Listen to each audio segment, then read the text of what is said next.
یہ پھیلنے والی ہیں اور قیامت کے قریب ہم آ چکے ہیں۔ ہو سکتا ہے دنیا پوری جنگوں کے لپیٹ میں ہو، جو رسول پاک صلی اللہ علیہ وسلم نے ارشاد فرمایا قتل اتنا بڑھ جائے گا کہ 100 لوگ ہوں تو 99 مر جائیں گے، ایک بچ جائے گا۔ قتل اتنا بڑھ جائے گا، یہ جنگ کی آگ ہو سکتا ہے آس پاس سب پھیل جائے، جس کی وجہ سے اس وبا میں، اس بلا میں سب ملوث ہونے لگ جائیں گے۔ اور ایک بات یہ بھی یاد رکھو، چاہے جیسی بھی حکومت ہو، تاریخ پوری اٹھا کر کے دیکھنا، ظلم کے بعد جو غرور و تکبر میں آ کر فرعون بننے کی کوشش کرتا ہے، اس کا انجام اللہ تعالیٰ بہت بھیانک فرماتا ہے۔ برادران ملت اسلامی، السلام علیکم ورحمۃ اللہ وبرکاتہ۔ الحمدللہ دوستو، یہ جو پلیٹ فارم آپ دیکھ رہے ہو اس کا نام ہے صحیح۔ الحمدللہ الحنان المنان الذي خلق الانسان وعلمه البيان، والصلاة والسلام على رسوله سيد الانس والجان وعلى آله واصحابه ذوي الخير والإحسان، اما بعد فأعوذ بالله من الشيطان الرجيم، بسم الله الرحمن الرحيم۔ وضربت عليهم الذلة والمسكنة وباءوا بغضب من الله ذلك بأنهم كانوا يكفرون بآيات الله ويقتلون النبيين بغير حق ذلك بما عصوا وكانوا يعتدون، صدق الله مولانا العظيم۔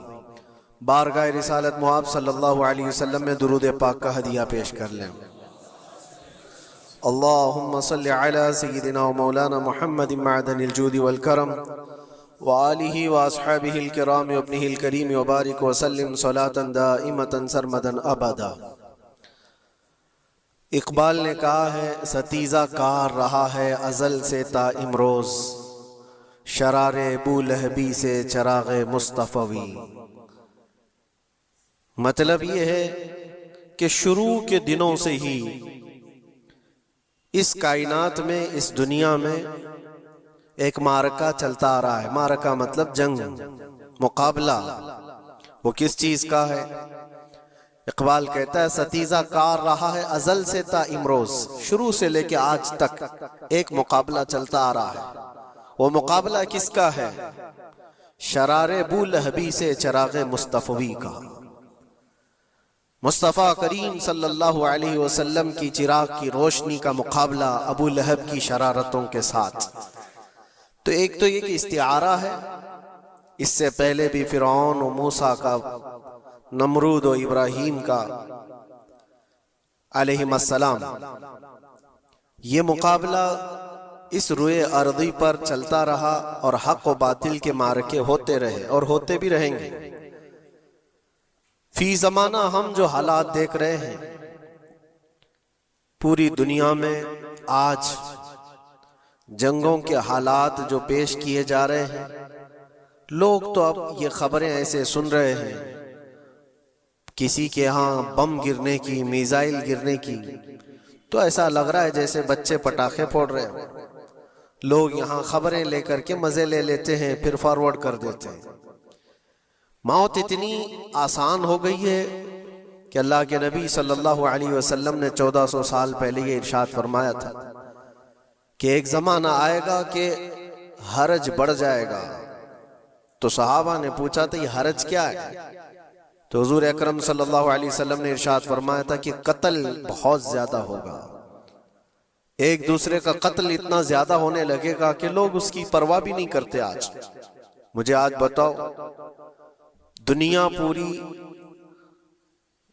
بہت سارے ایشوز پر بیٹھکیں کر رہی ہے، گلوبل وارمنگ پہ ہے، دنیا میں انوائرمنٹ کی چینجنگ پر، موسم کا تاپمان بڑھ رہا ہے، اس پر میٹنگیں ہو رہی ہیں، بڑی بڑی تنظیمیں بیٹھتی ہیں۔ یہ ڈھکوسلا ہے یہ دنیا کا، یہ مغربی دنیا، ویسٹرن کنٹریز کا دکھاوا ہے۔ یہ اینیمل لاورز کو بھی باہر لے کر کے آتے ہیں، ان کو بہت زیادہ کوریج دیا جاتا ہے۔ یہ کتے سے پیار کرنے والا ہے، یہ مرغی سے پیار کرنے والا ہے۔ ظالموں، 40,000 نہیں 50,000 لوگوں کو فلسطین میں تم نے ناحق مار دیا، اس پر کوئی بیٹھک نہیں کرتے۔ موت اتنی آسان ہے انسانوں کی، جنگ جس سے ہے، مقابلہ جس سے ہے، تمہارا آپس میں برابر کی طاقت کا مقابلہ ہو تو سمجھ میں آئے کہ ایک دوسرے کی فوجوں سے مقابلہ ہے، ادھر کی فوج بھی مر رہی، ادھر کی فوج بھی مر رہی ہے، لیکن نہتے بچوں کا کیا قصور؟ بلکہ وہ گود میں آئے ہوئے ابھی جنہوں نے شعور کی آنکھیں بھی نہیں کھولی، دودھ پیتے بچوں کے جو قتل ہوئے ہیں۔ تاریخ میں آپ نے پڑھا ہوگا فرعون نے 12,000 بچوں کا قتل کیا تھا، صرف اس گمان سے کہ اس نے خواب دیکھا تھا بنی اسرائیل میں ایک بچہ پیدا ہوگا جو اس کی سلطنت کو ہلاک کر دے گا۔ خواب کی وجہ سے کاہنوں نے اس کو بتایا تھا، اس نے خواب یہ دیکھا تھا کہ آسمان سے ایک تارا ٹوٹ کر اس کی گود میں گرا اور آگ لگ گئی، تو نجومیوں نے اس کی تعبیر یہ بتائی تھی کہ بنی اسرائیل میں ایک بچہ پیدا ہوگا جو تیری سلطنت کو ہلاک کر دے گا۔ اس ڈر سے بنی اسرائیل میں جو بھی بچہ پیدا ہوتا اس کو قتل کرتا تھا۔ اس نے تقریباً 12,000 بچوں کو قتل کر دیا تھا، اس ڈر سے کہ وہ بچہ تو نہ پیدا ہو جائے جو میری سلطنت کو ہلاک کرنے والا ہے۔ اور وہ موسیٰ علیہ السلام تھے، پیدا بھی ہوئے اور فرعون کے گھر میں ہی پلے، اللہ کا نظام ہے۔ لیکن میں یہاں اس لیے بتا رہا ہوں، فرعون ظلم میں پوری دنیا میں مشہور ہے، وہ عورتوں کو بھی ظالم اس طرح سے مارا ہے کہ جس کی تاریخ میں مثال نہیں ملتی۔ لیکن میں نے اپنی زندگی میں دیکھا، آج کے زمانے میں اسرائیل نام سے ایک ناجائز حکومت پر قابض شخص نے 12,000 نہیں 50,000 لوگوں کو سال بھر میں قتل کر دیا۔ یہ تاریخ کا بھیانک چہرہ ہے۔ آج لوگ اس کو ہلکے میں لے رہے ہوں گے، نیوز والے ایک طرفہ رپورٹ کرتے ہیں کیونکہ ان کو ان کے باپ داداؤں سے ڈر ہے، جہاں کی یہ کھاتے ہیں وہاں کی یہ گاتے ہیں۔ لیکن بعد کو یہ سچائیاں جنریشن میں منتقل ہوتی رہیں گی، کبھی تو آئے گا کوئی انصاف کی نظر رکھنے والا۔ اور انسانیت کا قتل کتنا بڑا قتل ہے، ایک شہر کے 50,000 لوگوں کو قتل کر دینا، اور ایسے کہ وہاں کی عمارتیں پورے راکھ کے ملبے میں چلی گئی، صدیاں لگ جاتی ایک شہر کو بسنے میں، ایک گھر کو بنانے میں آدمی کی اپنی زندگی گزر جاتی ہے، کیا کیا ارمانوں سے گھر بناتے ہیں، لیکن ایک پل میں کسی کا گھر اجاڑ دیا، اس کے سامنے تڑپتے ہوئے اس کے باپ کی لاش ہو، ماں کی لاش ہو۔ وہ تصویریں کہ آپ نے نہیں دیکھی کہ ایک باپ چھوٹی سی بیٹی کو لے کر کے دوڑ رہا ہے تو اس کا بیٹا الگ پیر اور ہاتھ جلے ہوئے بم سے تڑپ رہا ہے، وہ کس کے درد کو دیکھے۔ یہاں تک کہ میں نے دیکھا کہ بیٹی کو باپ یہ نصیحت کر رہا ہے، تھوڑا اور صبر کر لے بیٹا، شہادت ملنے والی ہے۔ کون کرتا ہے یہ؟ موت سے پہلے اپنے بچے کو اتنی تلقین کر دے۔ حالات ایسے، دوسرے ایک کہ وہاں پر کھانے پینے کی ایڈ کوئی جا نہیں سکتی، اس پر پابندی، دوائیاں نہ جائیں اس پر پابندی۔ دنیا کا کوئی قانون اس چیز کو جائز ٹھہراتا ہے؟ مجھے بتاؤ، آتنکواد کا راگ الاپنے والے ان باتوں کو کیا کہیں گے؟ انسانیت اگر کہیں ہے تو اس کا تصور تو کرو۔ کسی کے فنڈامنٹل رائٹس ہوتے ہیں، بیسک رائٹس ہوتے ہیں، کھانا پینا یہ اس کا انسانی حق ہے۔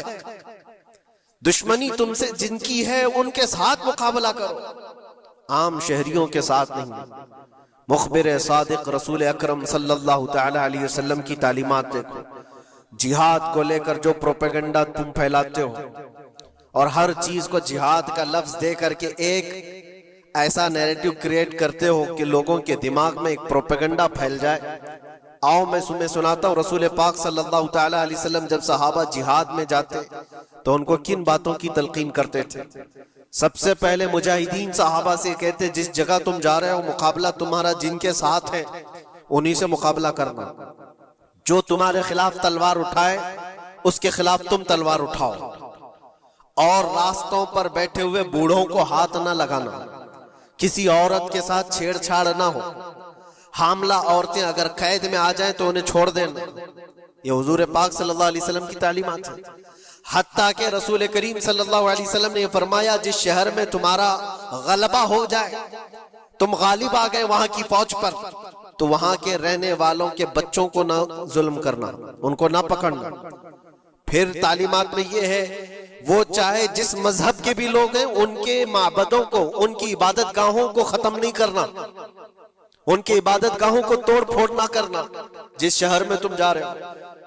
یہاں تک کہ حضور اکرم صلی اللہ علیہ وسلم کی تعلیمات تو دیکھو، حضور یہ تک فرماتے تھے مجاہدین صحابہ کو کہ جس شہر میں تم جا رہے ہو وہاں کے درختوں کے پتے بھی نہ اکھاڑنا، درختوں کو بھی نہ نقصان پہنچانا۔ جنگی تعلیمات کو آج کوئی نظر میں نہیں رکھتا ہے۔ دنیا کہتی ہے کہ جنگ کے دوران بھی کچھ اصول ہوتے ہیں، لیکن کوئی اصول نہیں۔ ہم نے دیکھا ہے جس کی طاقت ہے اس کا بول بالا ہے، یہ دنیا ان کے خلاف کبھی کوئی بات نہیں کرتی۔ آج سے تقریباً 20 سال پہلے بھی عراق کی کیا حالت تھی آپ نے دیکھا ہوگا، ایک جھوٹے پروپیگنڈے کی وجہ سے پورے عراق کو تباہ کیا گیا، آج تک وہ سنبھل نہیں پایا ہے۔ نیوکلیئر پاور عراق کے اندر موجود ہے، اس کے ری ایکٹر وہاں پر موجود ہے، کیا کیا چیزیں اس زمانے میں پھیلائی گئی، سوشل میڈیا تو نہیں تھا اتنا، دنیا نے یہ مان لیا کہ ہاں دادا کہہ رہا ہے تو ہوگا، اور حملہ کیا اسی بنیاد پر۔ 20 سال ہو گئے آج تک عراق میں کوئی نیوکلیئر پاور پلانٹ نہیں نظر آیا، کہیں نہیں۔ ایک جھوٹے پروپیگنڈے کی وجہ سے وہاں کے کتنے لاکھ لوگوں کو بے گھر ہونا پڑا ہے پتہ ہے۔ کچھ جگہ ایسی ہیں جہاں بم برسائے گئے، آج تک وہاں کوئی سبزہ نہیں اگتا، کوئی وہاں پر فصل نہیں ہوتی۔ میں نے خود اپنی آنکھوں سے دیکھا ایک نیا میدان جس پہ لوگ فٹ بال کھیلتے تھے، چند سالوں کے بعد دیکھو تو پورا میدان قبروں سے بھرا ہوا ہے، قبریں ہیں وہاں پر، پوری قبریں ہیں، لوگوں کو جنازہ اٹھانے کے لیے لوگ نہیں ملتے، موت اتنی عام کر دی گئی تھی۔ ان باتوں کو کوئی کہتا ہے؟ آپ نے سنا کبھی ابو غریب جیل کے متعلق؟ قیدیوں کے ساتھ جو وحشیانہ سلوک کیا ان گوروں نے، اللہ کی پناہ، بہت سخت قسم کے، دنیا میں بدنام زمانہ جیل اس کو کہا جاتا ہے۔ ہر طرح کی وہاں پر قیدیوں کے ساتھ آزمائشیں ہوئی، ہر طرح کی، ان پر کتے چھوڑ دینا، ان کی شرمگاہیں کاٹنا، ان پر پیشاب کرنا، ہر چیز جو انسانیت سوز ہے، انسانیت کو جلا دینے والی، یہ ساری حرکتیں کی گئی۔ دنیا خاموش ہے اس سلسلے میں۔ کیوں؟ سپر پاور کے 1000 گنا بھی ہضم کر لیے جاتے ہیں۔ چھوٹا ملک یا غریب آدمی کوئی بات کرے تو سارے اس پر ٹوٹ پڑتے ہیں۔ آج میں ایک چیز آپ کو بتانا چاہ رہا ہوں کہ یہ کوئی نئی چیز نہیں ہے جو ہو رہی ہے آج دنیا میں، یہ پھیلنے والی ہے اور قیامت کے قریب ہم آ چکے ہیں۔ ہو سکتا ہے دنیا پوری جنگوں کے لپیٹ میں ہو، جو رسول پاک صلی اللہ علیہ وسلم نے ارشاد فرمایا قتل اتنا بڑھ جائے گا کہ 100 لوگ ہوں تو 99 مر جائیں گے، ایک بچ جائے گا، قتل اتنا بڑھ جائے گا۔ یہ جنگ کی آگ ہو سکتا ہے آس پاس سب پھیل جائے، جس کی وجہ سے اس وبا میں، اس بلا میں سب ملوث ہونے لگ جائیں گے۔ اور ایک بات یہ بھی یاد رکھو، چاہے جیسی بھی حکومت ہو، تاریخ پوری اٹھا کر کے دیکھنا، ظلم کے بعد جو غرور و تکبر میں آ کر فرعون بننے کی کوشش کرتا ہے، اس کا انجام اللہ تعالیٰ بہت بھیانک فرماتا ہے، بہت بھیانک انجام ہوتا ہے۔ اب کے ظالم بھی اپنے انجام کے بہت قریب آ چکے، انہوں نے ظلم اتنا کیا ہے، وہ بچوں کی آہیں، وہ عورتوں کی چیخیں کیا بارگاہ رب العزت میں نہ پہنچی ہوں گی؟ رب تبارک و تعالیٰ خود فرماتا ہے سَيَعْلَمُ الَّذِينَ ظَلَمُوا أَيَّ مُنْقَلَبٍ يَنْقَلِبُونَ، ان قریب ظالم یہ دیکھ لیں گے کہ کس پلٹی میں اللہ تعالیٰ انہیں گرانے والا ہے۔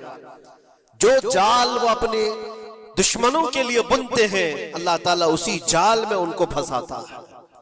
آج دیکھنا آپ، تاریخ کی سچائیاں آپ کو اس بات کا جواب دیں گی۔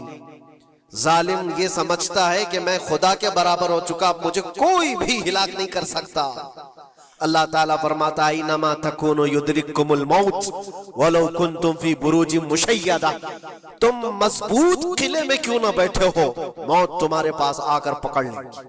اور رب تبارک و تعالیٰ کے لیے کوئی چیز ناممکن ہے۔ لوگ آج ہوا بناتے ہیں کہ ایئر ڈیفنس سسٹم اتنا بڑا ہے کوئی کچھ نہیں کر سکتا، ایک چھوٹے سے پدے سے ایک ناجائز کنٹری کو محفوظ دکھانے کے لیے دنیا پتہ نہیں کیا کیا باتیں وائرل کرتی ہے۔ اسرائیل کے پاس آئرن ڈوم ہے، ایئر ڈیفنس سسٹم اتنے بڑے ہیں، کوئی نہیں آ سکتا۔ وہ خدا ہے؟ کوئی خدا ہے؟ لیکن دنیا آج دیکھ رہی ہے، بہت ساری چیزوں کو دیکھ رہی ہے۔ مجھے یہاں پر کسی کے سلسلے میں نہیں کہنا ہے، لیکن ایک بات کہنا ہے کہ نشہ میں چور، گھمنڈ میں چور جو بندہ ہوتا ہے، اللہ تعالیٰ کبھی اس کو مچھر سے بھی ہلاک کرتا ہے۔ بھائی مست دن تھا، آج 50 سودے مارے۔ کچھ کمایا ایسے بروکریج میں پیسہ اڑایا؟ بروکریج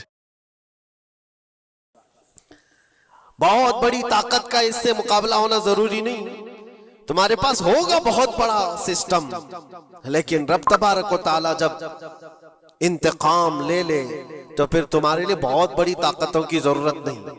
آپ کو میں تاریخ بتاؤں، عراق میں نمرود ایک زمانے میں اس طرح کی حرکت کیا تھا کہ اس نے ایک بہت بڑی عمارت بنائی تھی، اور اس کے مطابق بات یہ تھی کہ وہ 1000 لوگوں سے تنہا لڑ سکتا تھا، اتنی اس کی طاقت تھی۔ شیر سے خود مقابلہ کرتا تھا، کبھی ڈرتا نہیں تھا۔ نمرود کی طاقت مشہور تھی اس زمانے میں، اور سارے لوگ اس کی طاقت کا لوہا مانتے تھے، حتیٰ کہ وہ کبھی اپنی زندگی میں بیمار نہیں ہوا تھا۔ آدمی جب بیمار نہیں ہوتا تو اس کا غرور بڑھ جاتا ہے، سوچتا ہے مجھے کچھ ہو نہیں سکتا۔ نمرود نے اس کے بعد یہ دیکھا ساری دنیا میرے قبضے میں ہے، طاقت و دولت کے ذخیرے سب اس کے پاس سے، لیکن ایک چیز نہیں تھی، موت پر کنٹرول۔ اس کو کیسے کیا جائے کنٹرول؟ یعنی مرنے سے بچ تو نہیں پائے گا، یہ کنٹرولنگ پاور بھی ہمارے پاس ہونا چاہیے۔ اس نے ایک بہت بڑی عمارت بنائی، کہا کہ خدا آسمانوں میں ہوتا ہے، ہم اتنی بڑی عمارت بنائیں گے کہ ان عمارتوں پر چڑھ کر خدا کو للکاریں گے۔ آجا میں مقابلہ کرتا ہوں، اور مقابلہ کر کے میں خدا کو گرا دوں گا کسی بھی طرح سے۔ اگر مجھ سے نہ ہو سکے تو پوری فوج کو تیار کروں گا، خدا سے لڑائی لڑ کر کے ایک بار وہ موت اور حیات کا پاور اپنے ہاتھ میں لے لیں گے، پھر ہم کو جب تک چاہے جینا ہے۔ کہاں کی خام خیالی! لیکن اس نے بنایا، پوری دنیا بھر سے لوگوں کو جمع کیا، سب کی زبان ایک بنایا، سب کی کرنسی ایک بنایا، ساری پوری دنیا کے لوگ اس کی فوج میں، سب کو یہ باور کرانا شروع کیا کہ ہماری لڑائی ہے دنیا سے نہیں، ہماری لڑائی کریٹر سے، خالق سے۔ ہم اس سے پاور چھین لیں گے ایک بار، اور پھر اپنے ہاتھ میں موت و حیات کا کنٹرول رکھیں گے۔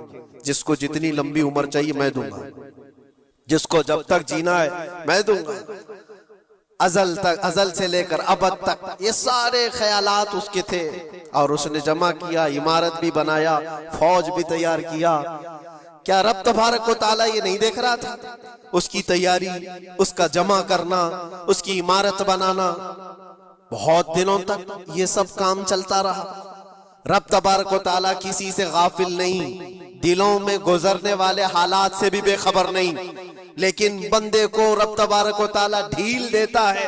قرآن میں رب تعالیٰ فرماتا ہے وَلَا يَحْسَبَنَّ الَّذِينَ كَفَرُوا أَنَّمَا نُمْلِي لَهُمْ خَيْرٌ لِأَنفُسِهِمْ إِنَّمَا نُمْلِي لَهُمْ لِيَزْدَادُوا إِثْمًا۔ کافر جو ان کو ڈھیل ملی ہے، یہ نہ سمجھیں کہ ہم نے جو ان کو چھوڑ رکھا ہے ان کے لیے بہتر ہے، بلکہ اس لیے ہم چھوڑ رکھیں کہ وہ اور زیادہ کریں، اور زیادہ کریں، لیزدادوا اثما ولہم عذاب مہین، پھر ہم ذلت والا عذاب انہیں دینے والے ہیں۔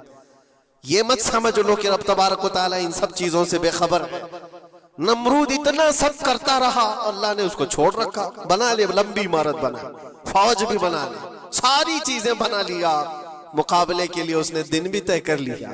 اس کے بعد اس کو خدا سے لڑائی لڑنی تھی، کہاں خدا تک پہنچنے کی بات، لیکن بندہ جب غرور و تکبر میں آتا ہے تو وہاں تک بھی سوچتا ہے۔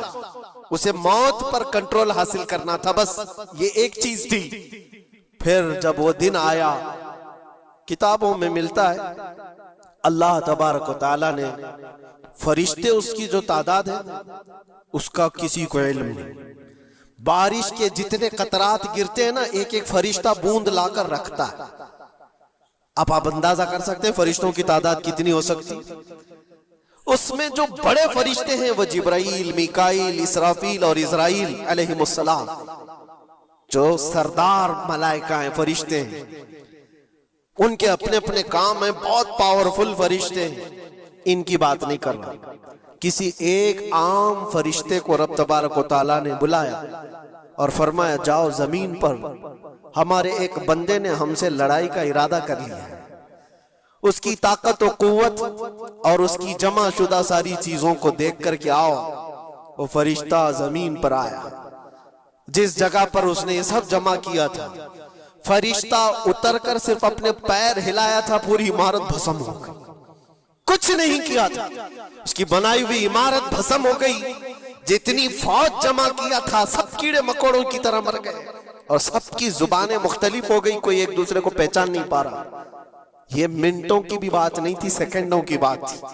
فرشتہ واپس چلا گیا، نمرود کا زوال ہو گیا، ختم ہو گیا۔ یہ تاریخ کی ایک بات ہے، اور یہ روایت ہم اپنی کتابوں میں نہیں رکھتے، یہ روایت یہودیوں کی کتابوں سے ہی ہے۔ یہودی اس بات کو یقین کرتے ہیں، اور اسی وجہ سے اس بات پر وہ دوبارہ عمل کرنے کے لیے پھر کوشش میں ہے۔ نیو ورلڈ آرڈر جو کہا جاتا ہے، پوری دنیا کو اکٹھا کرنا، ایک کرنسی بنانا، ایک لینگویج پر لانا، اور سب کو ملا کر کے ایک طاقت حاصل کرنا، سپیس پر جانا، اور پھر وہی چیزیں دہرانی جا رہی ہے دنیا۔ وہی چیز ایک دوبارہ بار ٹرائی کرنا ہے، جس کے لیے آپ کو پتہ ہے یہ چھوٹی سی قوم پوری دنیا پر کنٹرول حاصل کرنے کے کیسے کیسے خواب دیکھتی ہے۔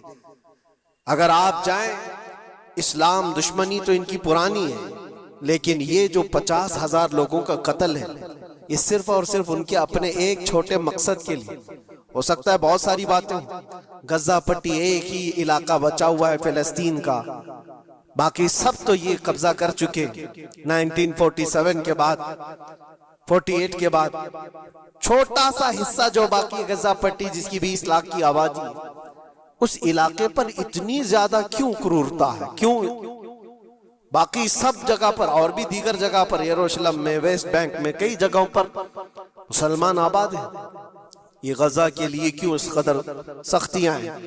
دنیا کو بتانے کے لیے تو یہ ایک آتنکواد جماعت ہے حماس، جس کا مقابلہ کرنے کے لیے ہم یہ حملے کر رہے ہیں، لیکن آج تک یہ دنیا کو بتا نہیں سکے کتنے حماسیوں کو قتل کیا، کتنے حماس کے لوگ پکڑے گئے، کتنوں کو مارا گیا، چند ہوں گے، لیکن اس کے بدلے میں جو بھاری قیمت چکائی ہو غزہ کے نہتے لوگوں نے، 50,000 لوگوں کا قتل، یہ تو ریکارڈ پہ دکھ رہا ہے، باقی اللہ عالم، باقی کتنے ہیں جن کی تعداد مل نہ سکی ہو۔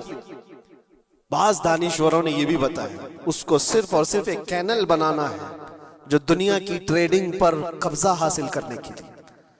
جو سوئس کینال ہے ایجپٹ کا، جس سے میڈیٹرین سی سے لے کر کے گزرتے ہیں، 2 سمندروں کو جوڑنے کے لیے ایک کینل ہے مصر میں، ایجپٹ میں، جہاں سے ایجپٹ ہر گزرنے والے جہاز سے ٹیکس لیتا ہے، ہر گزرنے والے جہاز سے ایک بھاری قیمت لیتا ہے، جس سے ٹریڈنگ پر اثر بھی رہتا ہے۔ اور جب وہ چاہے بند کرے، 2 مرتبہ اس نے بند بھی کیا تھا تاریخ میں، 1950 کے بعد۔ اور یہ خواب دیکھتا ہے اسرائیل کہ ہم اپنی ہی جگہ سے ایک کینل بنا لیں تقریباً 300 کلومیٹر، جس کے لیے اس کو غزہ حاصل کرنا بہت ضروری ہے۔ یہ بعض لوگوں کی اپنی تحقیق ہے۔ تو کیا کوئی اپنے مفاد کا حاصل کرنے کے لیے 50,000 لوگوں کا قتل کر سکتا ہے؟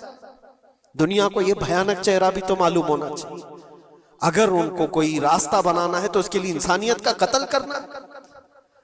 میں آپ کو ایک بات عرض کیے دیتا ہوں، قرآن پاک نے جو فرمایا وہ حق ہے، 100% حق ہے۔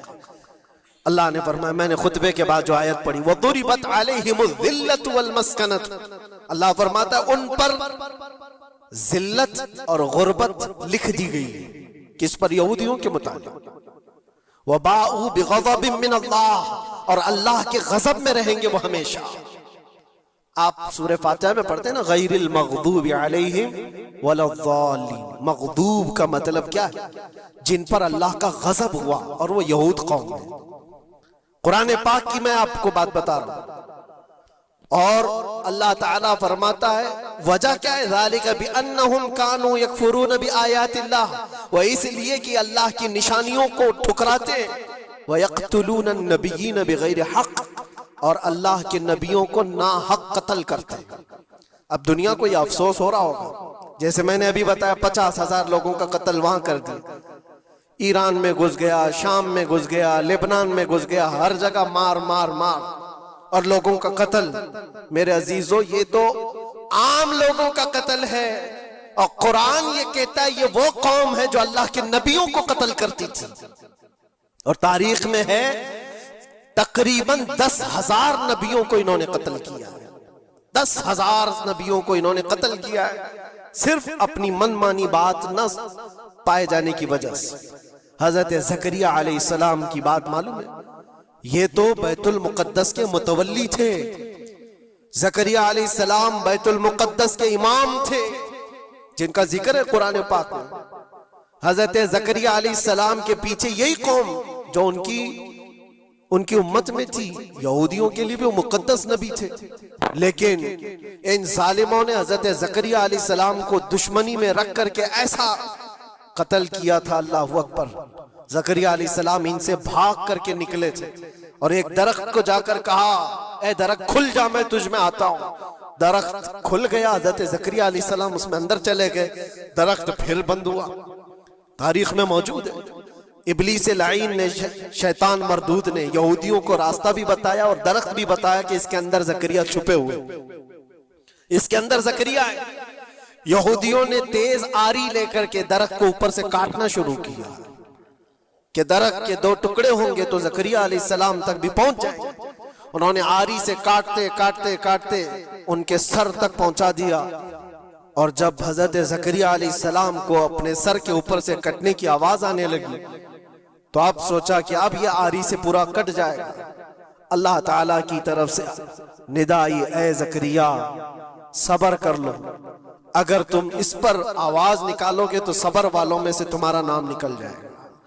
یہاں تک کہ تاریخ میں ہے وہ یہودیوں نے آری سے کاٹتے کاٹتے حضرت زکریا علیہ السلام کے سر کو چیر دیا، اور جسم کے 2 ٹکڑے ہو گئے۔ اللہ کے نبی خاموش رہے، صبر کر کے رہ گئے۔ ان کے بیٹے یحییٰ علیہ السلام، یحییٰ علیہ السلام نے یہودیوں کے ایک گورنر یا بادشاہ کو یہ کہا تھا کہ ایک نکاح میں 2 بہنوں کو رکھنا جائز نہیں۔ اس نے 2 بہنیں ایک ساتھ اپنی زوجیت میں رکھا تھا۔ صرف اتنی بات پر حضرت یحییٰ علیہ السلام صرف 33 سال کے جوان تھے۔ اس یہودی ظالم نے یحییٰ علیہ السلام کے سر کو کاٹ کر کے برتن میں لا کر ناشتے میں رکھا تھا۔ اللہ کے نبی کی بات کر رہا ہوں، اللہ کے نبی کے سر کو کاٹ کر تشت پہ رکھا تھا، لیکن تاریخ کی سچائیاں بتاتی ہیں کہ وہ کٹے ہوئے سر سے یحییٰ علیہ السلام بولتے تھے، اے ظالم اب بھی میں کہتا ہوں ایک نکاح میں 2 بہنوں کو رکھنا حرام ہے، حرام ہے۔ یہ اللہ کے نبیوں کی زندگی میں بتا رہا ہوں جن کے ساتھ انہوں نے کی۔ عیسیٰ علیہ السلام، یہ پاگل عیسائی جو آج ان کی کپڑوں میں جا کر بیٹھے ہوئے ہوتے ہیں، جبکہ زندگی بھر یہ لڑتے رہے ہیں۔ قرآن بھی کہتا ہے وقالت اليہود لیست النصارى علی شیء وقالت النصارى لیست اليہود علی شیء، دونوں لڑتے تھے۔ یہودی کہتے عیسائی کوئی چیز ہی نہیں، عیسائی کہتے تھے یہودی کوئی چیز ہی نہیں۔ ان کی جنگیں اتنی خطرناک ہوئی، یہ سب لپا پوتی کر کے آج دکھاتے ہیں کہ ہم سب ایک ہیں۔ بہت گہری دشمنیاں ان کے درمیان تھی۔ عیسائیت، حضرت عیسیٰ علیہ السلام کو کیا کیا گیا؟ جب انہوں نے اپنے پیغامات پھیلائے تو عیسیٰ علیہ السلام کو بھی قتل کرنے کا منصوبہ یہودیوں نے بنایا تھا، اور پورے لوگ آ کر حضرت عیسیٰ علیہ السلام کے گھر کو گھیراؤ کر لی۔ عیسیٰ علیہ السلام کو اس رات اللہ تعالیٰ نے آسمانوں پر اٹھا لیا، اور ایک یہودی کو اندر دیکھنے کے لیے بھیجا تھا یہودیوں نے کہ جا کے دیکھو عیسیٰ ہے کہ نہیں۔ تو اللہ تعالیٰ نے وہ آئے ہوئے یہودی کو عیسیٰ علیہ السلام کی شکل دے دی، عیسیٰ علیہ السلام کو اٹھا لیا۔ یہودی جو باہر کھڑے منتظر تھے ہمارا آدمی اندر گیا ہے دیکھنے کے لیے، مارنے کے لیے، قتل کرنے کے لیے، ابھی تک آیا نہیں، تو سب کے سب اندر گھس گئے، دیکھا وہ آدمی بیٹھا ہوا ہے، اسی کو پکڑ کر لا کر سولی پر چڑھا دیا عیسیٰ سمجھ کر کے۔ لیکن اتفاق یہ ہے کہ اس کو پوری شکل نہیں دی گئی تھی، آدھی شکل عیسیٰ علیہ السلام کی تھی اور آدھی اس کی خود کی تھی۔ بعد میں یہودیوں میں خود اختلاف ہو گیا، ہمارا بندہ کہاں گیا جو ڈھونڈنے کے لیے گیا تھا، وہ غائب کہاں ہے؟ اور اگر یہ ہمارا بندہ ہے جو ڈھونڈنے کے لیے گیا تھا تو پھر عیسیٰ کہاں ہے؟ یہ اختلاف میں، یہ شک میں 550 سال گزر گئے، پھر میرے مصطفیٰ صلی اللہ علیہ وسلم تشریف لائے اور قرآن نے اس بات کو واضح کیا، نہ تم نے عیسیٰ کا قتل کیا، نہ سولی چڑھائی ہے، عیسیٰ علیہ السلام زندہ ہیں، اللہ نے آسمانوں پر انہیں اٹھایا۔ یہ تو عیسائیوں پر احسان ہے قرآن کا، جو سچائیاں 550 سال پہلے کی بتایا۔ میرے عزیزوں، یہ تاریخ میں آپ کو بتا رہا ہوں، نبیوں کا قتل کرنے والی قوم، ان کے سامنے عام انسان کیا معنی رکھتے ہیں؟ یہ دنیا کی ساری قوموں کو حقیر سمجھنے والی قوم۔